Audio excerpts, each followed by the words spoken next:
Stand by for Bwana.org radio. In 3, 2, 1. Cue the announcer.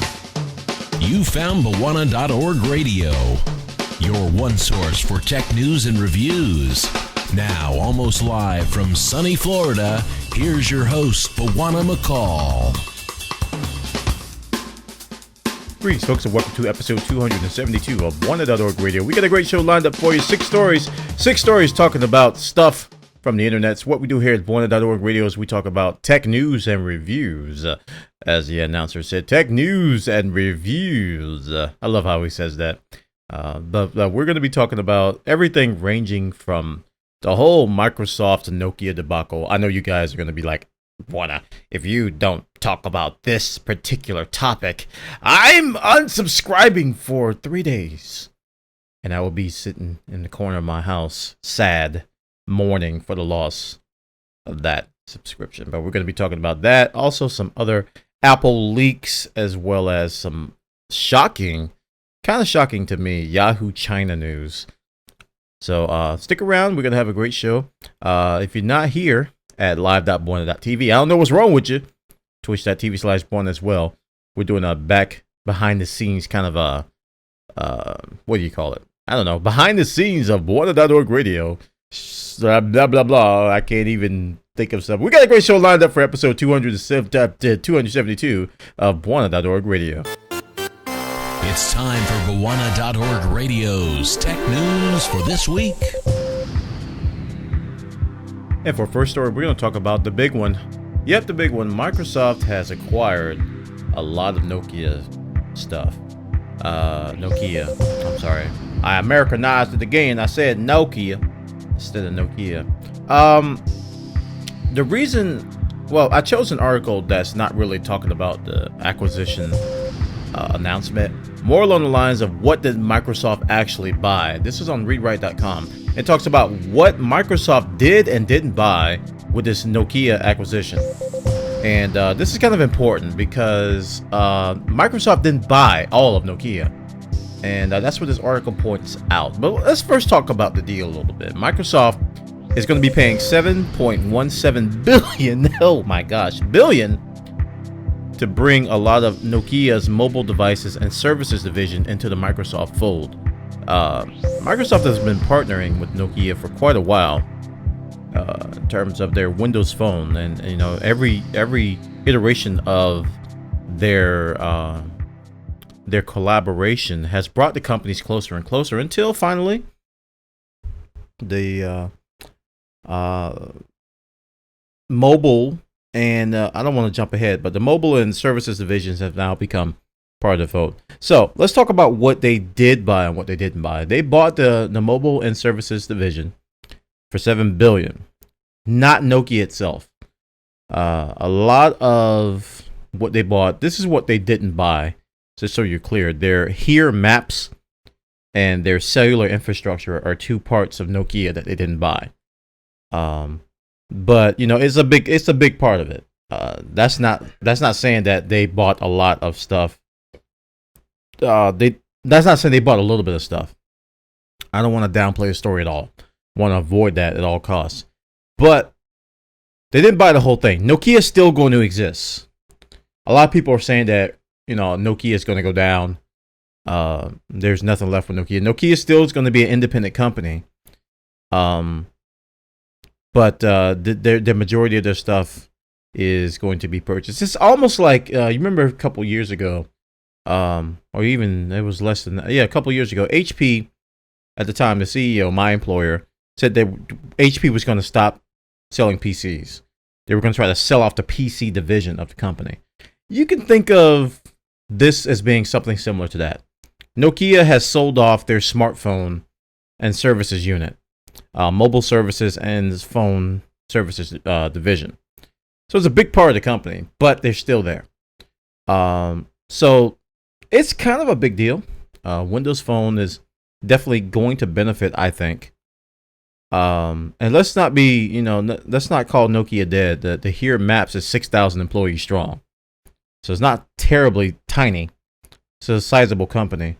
But one thing that really is, the timing of this is obviously suspect because Steve Ballmer announces his retirement. And the CEO of Nokia is like, well, that's my job. I'm going to be taking that job. And I think I read a related article that he's going to be stepping down as CEO of Nokia ahead of this deal. And I gotta imagine, I'm not a legal person, but I gotta imagine there's probably some legal ramifications of him taking the helm at Microsoft as CEO of Nokia. He probably is stepping down so he can come back as CEO. And he's a former Microsoft employee. I read that in an article as well, that, the CEO of Nokia, and it was kind of interesting that he went to Nokia and basically ran the company to the ground from a profit standpoint. And he left Microsoft, went to Nokia, ran it to the ground, and now, this is how that article put it, now he's giving Nokia back to Microsoft for a steal. 7.1 billion is a lot of money, though. You can call that a steal, I guess, but man, that's a lot of money. But let's be clear, this story talks about what Microsoft did and didn't buy. Windows Phone, I still have respect for it, even though it didn't take off like a lot of people thought it would. It's still gathering market share. I think it's number 2 in Latin America, which people didn't know was possible. It's number 2 in Latin America, and I don't know what's number 1 down there. I saw a story on that they were number 2. And that's a big market. That's a big phone market. And they're slowly nipping away at market share. So they still have a chance. People are writing Microsoft as dead because they're not big as Android, they're not big as Apple. But they still have a chance. They're not BlackBerry. BlackBerry's in worse shape than Microsoft is. Microsoft is betting big on Windows Phone, and with Surface, and with Windows 8, and with Xbox One. All this stuff, Microsoft is betting a lot on that future. This is kind of a similar deal also, if you think about it, as the Google Motorola acquisition. You guys remember that from a few years ago, right? And now they came out with the Moto X or whatever it's called. So Microsoft wants to do something like that. Microsoft wants to do something, and Microsoft can do it. I mean, look at the Xbox. Nobody thought Microsoft would enter the console arena and actually do anything. And they're a big player now. They can do it. They know Microsoft does know how to do hardware. They do hardware fairly well, actually. So bringing Nokia into the fold, they want to bring, and I read this in this article and others, that they want to bring kind of a first party or kind of a genuine experience. Like people call it the Nexus experience on Android. It's like the Apple experience on Apple. All Apple stuff is the Apple experience pretty much. And they want something similar. While they still want to keep their third-party OEM, their third-party OEM partners in the fold, and they want to keep those relationships going. They still want that genuine experience of hardware and software that people love Apple for so much. You can argue all day and night about how Apple does things, but when you marry hardware and software experiences together so tightly intertwined, people love it. That's why the Nexus is so popular on Android, because a lot of love and TLC goes into the hardware and the software experience. Microsoft, I think they want to do that with the Nokia acquisition. And, Google's doing that now with, instead of Nexus, they're doing it with the Motorola thing now. They're trying to get that first hands-on experience with the hardware and software into intertwined goodness, that you will. So check this story out, guys, over on ReadWrite. Just to be clear that Nokia is not completely dead. Microsoft did purchase a vast majority of their assets, but not all of them.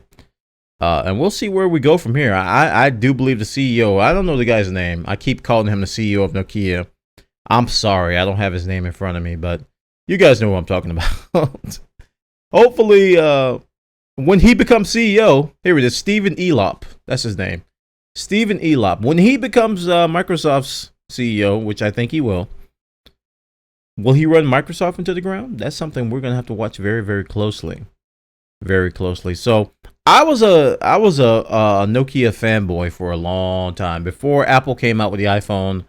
I was all about Symbian. I'm telling you, I loved Symbian so much. Even though the thing had all kinds of memory leaks and problems, I loved it. It was my favorite mobile OS. I didn't like Palm as much as I liked Symbian. I was always about Symbian. Talking about it, I had I can't remember the phone model. Anyway, it was a good phone. It was a Nokia phone, and it was really good. Before I jumped on the Apple iPhone bandwagon, if you will. But I was a Nokia fanboy, and it's kind of sad to see that they're getting acquired. Their mobile phone, you know, Symbian is kind of like bleh now. What's left of it? So that kind of was the end of Symbian the past few years. But check this story out, guys, over on rewrite.com. I've been rambling enough. It's kind of a sad day for you Nokia fans, but it might be a bright future for the combination of Nokia Mobile and Microsoft. And for our next story, we're going to talk about Yahoo and their China presence. And I saw this story, and it kind of shocked me. Yahoo, as of today, has ceased their China news and community services completely. And the Yahoo portal in China has a farewell message. It's kind of shocking. Like I said, I didn't know Yahoo was vacating all of China. Apparently, the email service shut down last month, and I completely missed that news. That Yahoo Mail was shut down in China. Now, China has its own set of social media, news, and community sites that are really big over there. So I think Yahoo definitely had an uphill climb in terms of competition in that market. But Yahoo says that they're adjusting their operation strategy. And I gotta admit, man, Yahoo's making quite an impressive turnaround. People were counting Yahoo as being dead. Microsoft's gonna buy Yahoo. Blah, blah, blah, blah. Now Yahoo is profitable and they're growing. So, what's her name? The CEO, Marissa something. I forget her name. I'm sorry if I butchered it, but she's making a good name for herself for turning around the company. Now, here's some quotes here. Some analysts suggest that Alibaba, which is a business-to-business online retailer that was licensed to run this Chinese service. They said China Yahoo has been under Alibaba for many years. Its most valuable properties have been dismembered and used. Alibaba already has no need for China Yahoo that's been squeezed dry. So apparently their partner over there was one of the reasons why they, according to this article, one of the reasons why they're pulling out. But we're going to be watching more of what Yahoo's going to be doing in the future in terms of their services and stuff. I still use Yahoo stuff. People laugh when you mention Yahoo, like, oh, Yahoo, what is this, the 90s? Oh, it's all about Google, man. What's wrong with you? But Yahoo is one of the most used sites on the internet. I think I talked about this a couple shows ago. They surpassed Google for the first time in a long time. In terms of world web traffic, they surpassed Google. So they're not dead by a long shot, guys. Not dead by a long shot. They're kind of reforming and they're just rebuilding their identity, if you will, as a company. And then so far, the turnaround has been impressive. But check this story out, guys, over on BBC News. They got the details. Yahoo ceases China news and community services. You're listening to Bwana.org Radio, a potpourri of tech news and reviews. And for our next story, we're going to talk about Apple now. Apple is going to be having their unveiling of the new lines of iOS devices, whatever they may be. iPhone 5C, 5S, 5T, 5G. We don't know exactly what it's going to be called, but this particular article over on 9to5mac.com has some photos that are very convincing. Again, Apple's going to be having their unveiling on September 10th, which is coming up very fast. But I usually don't jump on rumors, but when I saw this, I was kind of compelled to talk about it. The photos look very, very, very convincing. It shows the iPhone 5C in this transparent casing, which looks very Apple-like. But the thing that threw me off is that they look pink. Yeah, they look like pink phones. I don't know if they're offering the phone in pink. I haven't seen the official colors from the unofficial rumors. But the iPhone 5C is rumored to be Apple's latest kind of demographic focused, that young demographic that wants colors or the colored backplates of their phones. They just seem to not want to buy. I'm old, guys. I'm going to say it. I'm an old man because I'm just like, if you want colors, why don't you just go buy a case? Just get a color case. Your phone doesn't need to. But I want the phone to match my shoes. I don't know. I don't know. I got a gray HTC One with a clear case. I'm old and boring. I don't care. But these photos do look convincing. It even shows some of the internal packaging showing the 5C and some iOS 7 screenshots of what's going on and whatnot. Very convincing.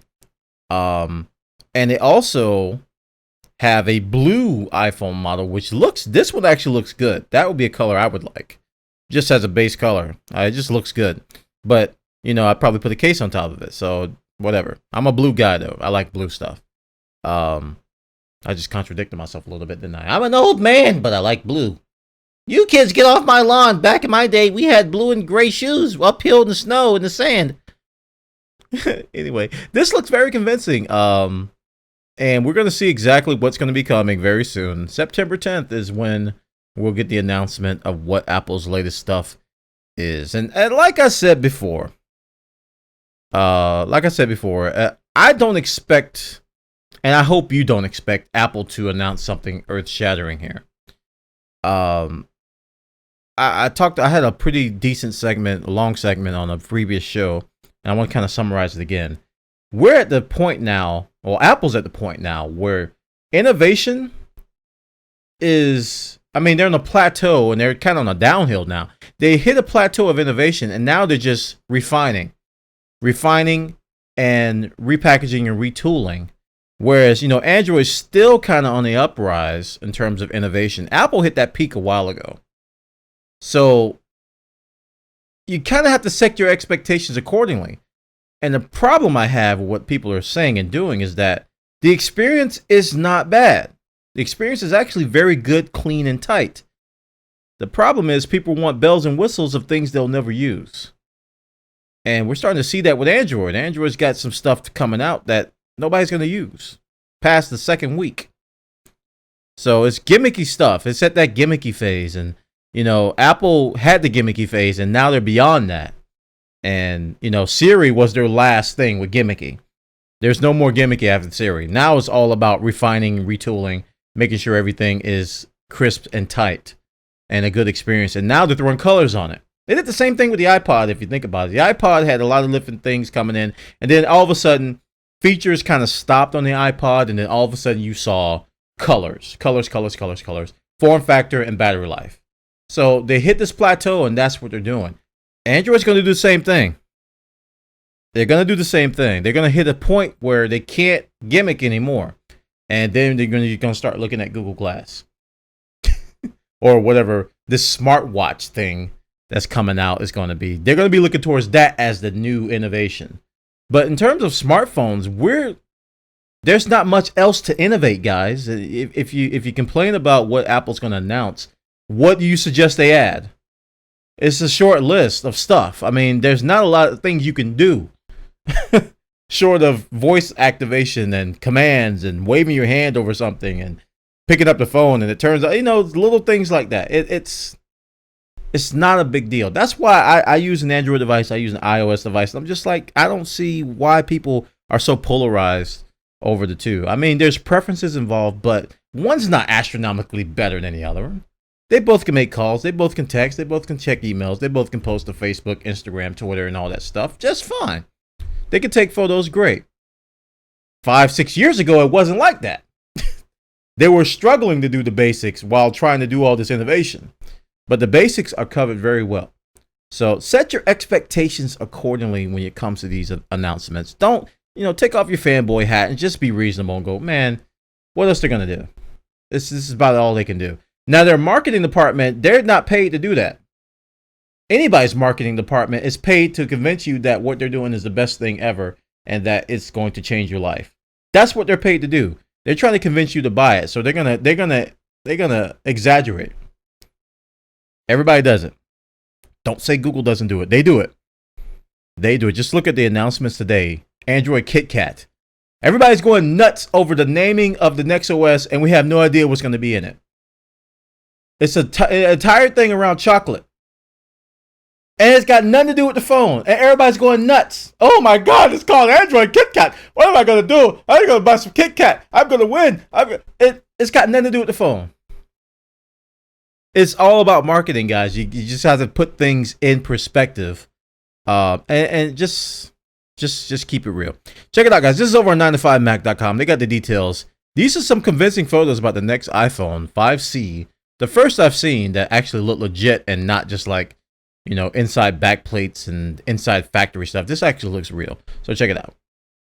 And for our next story, we're going to talk about this whole smartwatch thing. And I am, I'm like Reggie. I was talking about Reggie from Nintendo on Game Chat with one of this past weekend. I'm like meh with this whole thing. A lot of analysts, some analysts do believe that Apple may enter this smart device or smartwatch market on their announcement on September 10th. Some people are anticipating that. Tomorrow, Samsung supposedly is going to be doing something similar. Maybe some sort of a smart device, smartphone device deal. And while I am interested in the Pebble Watch looks, I do like what that is. That looks pretty cool. I'm not like overly ecstatic, super excited, gonna sell my house for a Pebble type deal. And some people are. Some people are going nuts about this smartwatch stuff, talking about it's the future. Even analysts are not necessarily fanboyish, but they're bullish about the idea that these devices are going to be the future. They're going to sell like hotcakes. They're going to sell like crazy. What this article points out is something that is kind of hilarious, but it's going to get forgotten in this whole storm of news. Microsoft did this stuff a decade ago, and they didn't even need Nokia to do it. This article talks about, oh man, they're talking about what Microsoft did called the Microsoft Spot. And I vaguely remember this. Vaguely. Smart personal object technology. And it was going to use useful bits of information to devices, I'm reading from it, over FM waves for $39 to $59 yearly subscription fees, depending on options. Coffee makers, weather stations, and alarm clocks were shown off with small spot screens. But the poster child was a series of watches with the technology built in. Now, this is smart devices 10 years ago from Microsoft. And Microsoft did, like I said, they did this 10 years ago, and then it died in 2008.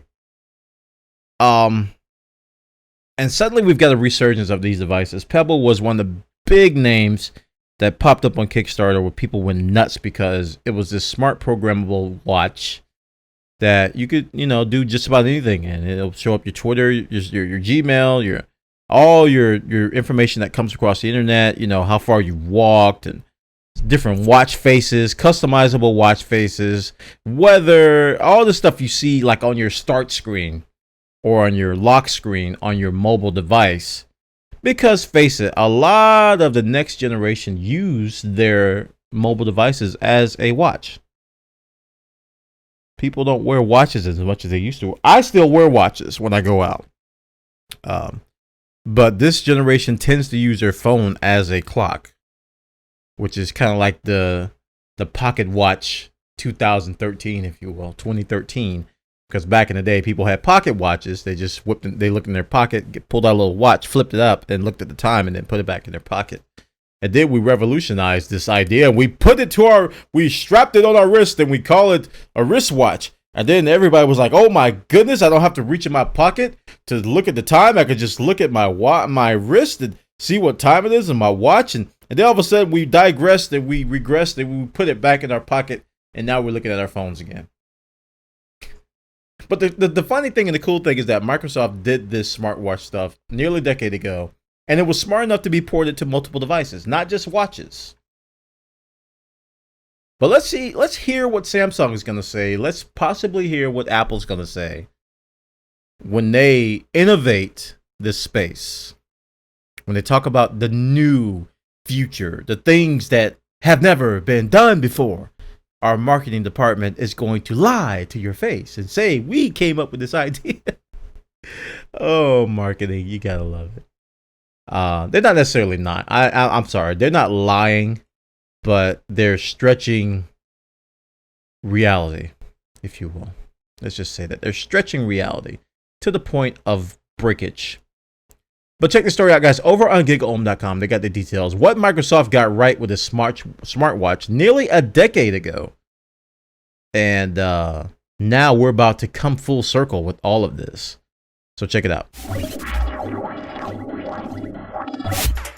You found Bwana.org Radio. Tech news and tech gadgets for the hardcore geek in all of us.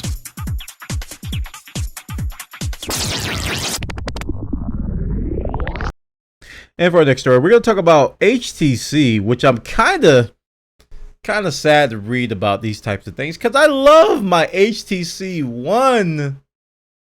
Oh, this phone! So this changed my mind about Android, guys. I mean, I've used Nexuses in the past, and oh man, I even tried the T-Mobile G1 when it first came out, trying to like Android, but I got the HTC One, and I was like, because it has a great hardware form factor with the Android experience. So I was like, yes, this is finally what I needed. But this story is kind of sad. HTC One designers have been jailed for allegedly stealing trade secrets. And as a result of this news, HTC's stock dropped even more. It dropped 6%. Oh, man. But these three designers, Vice President of Design, Thomas Chien, Senior Manager of Design, Justin Huang, and Development Director Wu Chin Hong, all of which sound like very important titles, were reportedly arrested by the police on Saturday. Oh man, they were accused of downloading information of HTC's new Sense 6.0 UI design and filing fraudulent commission fees of HTC of more than $334,000. They had plans to start a new mobile company in the Chinese market called Xiaoyu. Oh man, here's a statement from HTC. The company expects employees to observe and practice the highest level of integrity and ethics, protecting the company's proprietary and intellectual properties. Privacy and security is a core fundamental responsibility of every employee. The company does not compromise nor condone any violation at any level of our organization, and the company shall act in accordance to the law. As this matter is currently under investigation by the relevant authorities, we therefore refrain from further comments. In addition, the company has sufficient blah blah blah words. So HTC is just tumbling, they're just oh man. It seems like for everything they do right, they do 6 things wrong. And it's frustrating because I really want this company to succeed, because I want them to really make more of these really nice devices. Ugh. Man. But it is what it is, and some key members are going to jail until their trial or whatever. Sad day for HTC One. Check it out, guys. Over on CNET.com, they got the details. Some lead designers jailed for allegedly stealing HTC One secrets. And for our final story, we're going to talk about DuckDuckGo. DuckDuckGo, a very, very popular alternative to Google and other search browser thingies like Bing, internets, stuff. DuckDuckGo. I have this installed on my Google Chrome DuckDuckGo extension, which allows me to see DuckDuckGo. I like just saying DuckDuckGo. Search results. And it's actually pretty good. It's a pretty good search engine. I like how they format their stuff. Easy to read. The next story I want to talk about is that DuckDuckGo will now be the default search engine on GNOME 3.1's default browser on Linux. A few years ago, I think Linux Mint made DuckDuckGo their default search engine. And this essentially was made because of the latest stuff about Prism and how Google was outed for supplying all types of information to the government. So they have made this decision, according to this article, because the DuckDuckGo search engine does not collect or share any personal information. So the user searches will remain anonymous. So we're going to take a pessimistic hat on this. I like the service. I'm going to try DuckDuckGo. I really think they don't want to provide information or search information. But let's get real. A few years ago, we were saying the same thing about Google and Facebook and everything. And back then, I was even saying, you got to be kidding. You know they're providing stuff to the government. So while DuckDuckGo has noble intents and purposes, there's a big part of me that believes, well, if the government were to approach them or has approached them for information, they're going to give it up. They're going to give it up. I mean, you're hearing about companies, all these companies and all these anonymous email companies just basically folding, just saying, well, we can't lie to you guys anymore. This is not anonymous. We just gave gigabytes of your email to the government yesterday. We're just going to shut down because we can't live like this anymore. This is wrong. Oh, man. But according to this article, this may be a temporary change on GNOME 3.1. It may be a temporary change because they always take users' feedback. They take users' feedback. So we'll see if it changes. But you got, guys, when you use anything on the internet, let's drop some wisdom here. Your information on the internet can be compromised at any time by anyone, including what's on your computer that's connected to the internet. So if you truly want something to be private, do not store it on your computer. Do not store it on the internet. Do not store it on your smartphone. It will not be private. Someone can get to it. If you take that attitude, your truly private information will be truly private. Okay? Just keep that in mind. Nothing is 100% secure on this internet thing, on these computer things. So be very vigilant about that. Now, a lot of information we, generally don't care. I think we have a really laid back attitude about our information and privacy. We don't care if somebody can access it. All right? Because we don't think they're going to do anything with it. So that's kind of the general attitude. And, I trust LastPass with a lot of sensitive information because I truly believe they have a really good design. But I really deep down inside, I believe that if someone wanted to get my information off of LastPass, they would get it. It's possible. So I'm not going to put anything super duper private up there. But if that stuff were compromised, I'd be upset. I'd be flustered and, I'd be like, oh my goodness, I got to change all those passwords, whatnot. But at the same time, I'd be like, well, it was bound to happen. So I'm a pessimist at heart. I'm always looking at the glass being half empty with a speck of dirt in it. So if you're kind of paranoid about your browser's antics on Linux, check out GNOME 3.1. Their default browser, Epiphany, won't have Google as the default. Now you can go into your browser right now, save Chrome, because Chrome has built-in Google stuff. You can go to your browser right now, non-Google Chrome browser, and change the default search engine, and you should be all right from a certain perspective. You should be all right. But check it out, guys. GNOME 3.1's default browser, Epiphany, has DuckDuckGo as the default search engine. Hey guys, Buona here. Just want to take time to thank our corporate sponsors, Amazon.com, Greenman Gaming, and YouTube. Without these guys, Buona.org Radio would not be possible. So thank you to our corporate sponsors. And that concludes episode 272 of Buona.org Radio. I want to thank everybody for listening. We're over at radio.buona.org, which is currently broken. I'm going to be reinstalling WordPress in a bit. Try to get that all fixed up. But you can check out my YouTube channel at youtube.com/iobuffer. That's where we post our video. Basically, it's a video of an audio file. My main delivery format is an MP3 file, but we do make YouTube videos because a lot of you guys ask for that, so we do that.